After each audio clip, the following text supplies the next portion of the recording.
இன்றைய காலகட்டத்தில் உலகத்திலேயே மிக பவித்திரமான வஸ்து எது தெரியுமா? வாங்க இந்த பதிவில் அதனை பற்றி விரிவாக பார்க்கலாம். பவித்திரம் என்றால் தூய்மை அல்லது புனிதம் என்று பொருள். ஒருவர் வீட்டில் யாராவது இறந்துவிட்டால் பிணத்தை எடுத்த பிறகு வீட்டை அலம்பி வீடு முழுவதும் புனித நீரான கங்கை நீரையோ அல்லது தண்ணீரில் கோமியத்தை கலந்தோ அல்லது துளசி இலையை போட்டோ தெளிப்பார்கள். தீட்டு கழிந்த பிறகு எல்லா துணிகளையும் தோய்த்து காய்ந்த பிறகு அவற்றின் மேலும் இதை தெளிப்பார்கள். சுடுகாட்டிற்கு போய் வந்தவர்கள் நேராக குளியலறைக்கு சென்று குளிப்பார்கள். தன்னுடைய காலணிகள் வாகனங்கள் என எல்லாவற்றையும் தண்ணீரால் அலம்புவார்கள். இதைப்போல வீட்டில் ஒரு குழந்தை பிறந்தாலும் 10 நாட்களுக்கு தீட்டு அனுசரிக்கப்படும். 11வது நாள் புண்ணியாவசனம் என்ற பெயரில் தாய் வைத்திருந்த பொருள் துணி என எல்லாவற்றையும் தண்ணீரை ஊற்றி பவித்திரமாக்குவார்கள். வீட்டிலும் கோமியத்தை தண்ணீரில் கலந்து தெளிப்பார்கள். பிரசவித்த தாய்க்கும் அந்த நீரை பருகத் தருவார்கள். சில பேர் மிகவும் மடி ஆச்சாரத்தோடு இருப்பார்கள். இவர்கள் வீட்டில் முடிவெட்டி கொண்டு வந்தால் கூட காலணிகள் வாகனம் என எல்லாவற்றையும் அலம்ப வேண்டும். இன்னும் சொல்லப்போனால் இவர்கள் சாதாரணமாக ஆஸ்பத்திரிக்கு போய்விட்டு வந்தால் கூட குளிப்பார்கள். அணிந்திருந்த துணிகளையும் தண்ணீரில் அலசுவார்கள். இன்னும் சொல்லப்போனால் தொலைபேசி மூலமாக கெட்ட செய்தி கேட்டால் கூட குளித்துவிட்டு வருவார்கள்.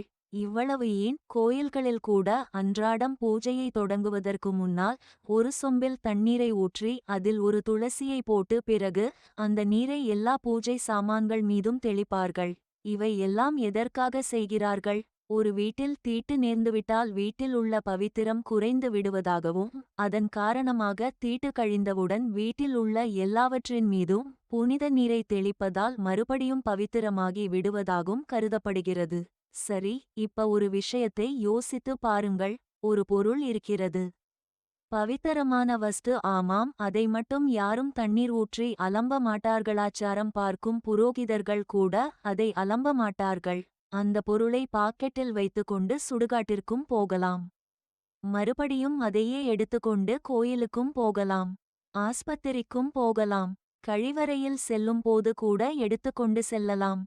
முடி வெட்டிக்கொண்டு வீட்டிற்குள் வரும்போது அம்மாக்கள் காலணியை அலம்பு, வண்டியை அலம்பு, துணியை தண்ணீரில் போடு என்பார்கள். ஆனால் முதலில் இந்த பொருளை மட்டும் தண்ணீர் ஊற்றாமலே வாங்கி வைத்து கொண்டு விடுவார்கள். ஐயா, விபத்திலோ அல்லது மருத்துவமனையிலோ அல்லது எங்கேயாவது பொது இடத்திலோ யாராவது இறந்துவிட்டால் உடன் இருப்பவர்கள் முதலில் அவர்களுடைய பாக்கெட்டிலோ அல்லது கைப்பையிலோ இருக்கும் அந்த பொருளை முதலில் எடுத்துக்கொண்டு விடுவார்கள்.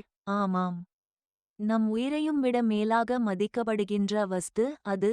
உலகமே இதற்கு அடிமை. இது இல்லை என்றால் உயிரில்லை. வீடுகளில் பவித்தரத்திற்கு துளசி செடி இருக்கிறதோ இல்லையோ தெரியாது. ஆனால் வீட்டிலுள்ள அத்தனை நபரின் கைகளிலும் இது இருக்கும்.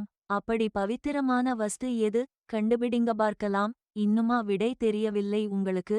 அது வேறு எதுவுமில்லை, நம் கைகளில் எப்போதும் இணைந்திருக்கும் கைபேசிதான் பவித்திரமான வஸ்துவாக இக்காலத்தில் கருதப்படுகிறது. இந்த வீடியோ உங்களுக்கு பிடிச்சிருந்தா லைக் பண்ணுங்க, யாருக்கு பயன்படுமோ அவங்களுக்கு ஷேர் பண்ணுங்க. Thanks for watching this video. Please subscribe our channel. Thank you.